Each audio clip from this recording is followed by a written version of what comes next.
Hello everyone, this is Mr. C. I couldn't make it today, but I wanted to continue my chess lesson.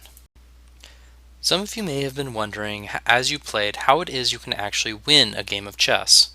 To understand this, you need to understand two terms, check and checkmate. If you remember, I said that the king is the most important piece in the game, because if he is ever lost, you lose the game. However, there is a special rule for the king that does not apply to other pieces. Whenever the king is threatened by an opponent's piece, that opponent must announce check. The example here shows a rook that has been moved and placed where the black king is considered to be in check. When a check is announced, the person controlling the king must move the king out of check. This can be done in three ways. The first is to move the king out of the way. The second is to move a piece to capture the piece that is threatening the king. Finally, you can move a piece between the king and the piece that is threatening him. The first and second are more common, but the third can present an advantage or, in some rare cases, may be the only way out. One final rule is that you can never make a move that would cause your own king to come into check. Checkmate is effectively the end of the game. When someone has moved their pieces in such a way that the opposing king is both threatened and has no moves that would allow him to avoid being captured, that person announces checkmate. It sounds complex, but let me show you how it works.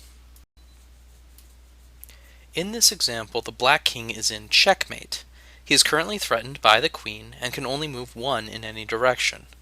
All squares in which he could move are areas where the queen could still capture him. If the king was to capture the queen, the white king would then be able to capture him. In this example, since the king has no more moves and is threatened, the game has ended. It is possible but unlikely that you will end in what is known as a stalemate. Stalemates occur when a person is in a situation where his king is not threatened, but he can also make no legal moves. In this example, the black king has no legal moves, but is also not currently being threatened by any pieces. In the case of a stalemate, it is considered to be a draw. If you need to end early, there is still a way to determine the winner. Each piece has a point value assigned based on how many pawns each piece is worth.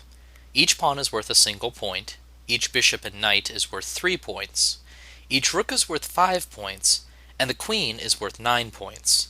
If you need, the person with the most points is the winner.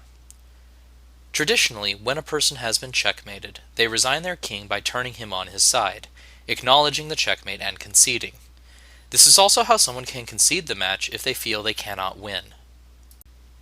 Over the break, I'm going to be making another video to explain some advanced moves in chess, some strategies and tactics that you can use, as well as showing you how to use a few fun tricks.